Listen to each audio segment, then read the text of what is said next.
குழந்தைகளையும் பழக்கப்படுத்த வேண்டும். அது ஆண்களாக இருக்கட்டும் பெண்களாக இருக்கட்டும், அனைவரையும் கோவில் திருப்பணிகளிலே பூ பறிச்சுன்னு வரத்துக்கோ இல்லை கோவிலில் தீபம் ஏற்றுவதற்கோ, பஜனை செய்யும் கிராமமாக இருந்தால் பஜனைகளில் ஈடுபடுத்துவதற்கோ, கலாச்சாரம் என்பது நிரந்தரமானது, நிலையானது, நிம்மதியை தரக்கூடியது.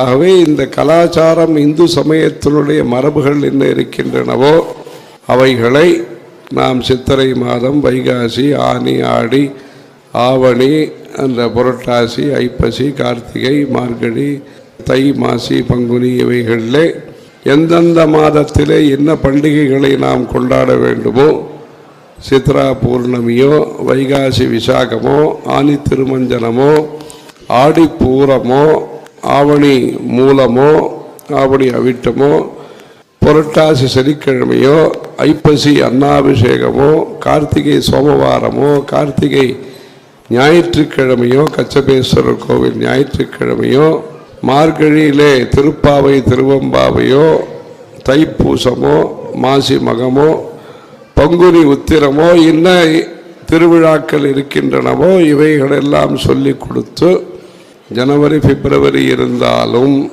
அது ஆபீஸுக்காக, வெளிநாட்டிற்காக, நம்முடைய குடும்பத்திற்காக, நம்முடைய கோயில்களுக்காக இருப்பது சித்திரை வைகாசி.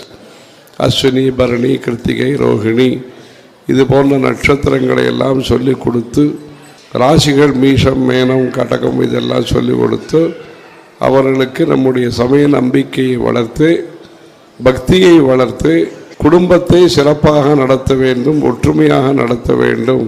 ஹரஹர சங்கர ஜெய ஜெய சங்கர, ஹரஹர சங்கர ஜெய ஜெய சங்கர, ஹரஹர சங்கர ஜெய ஜெய சங்கர.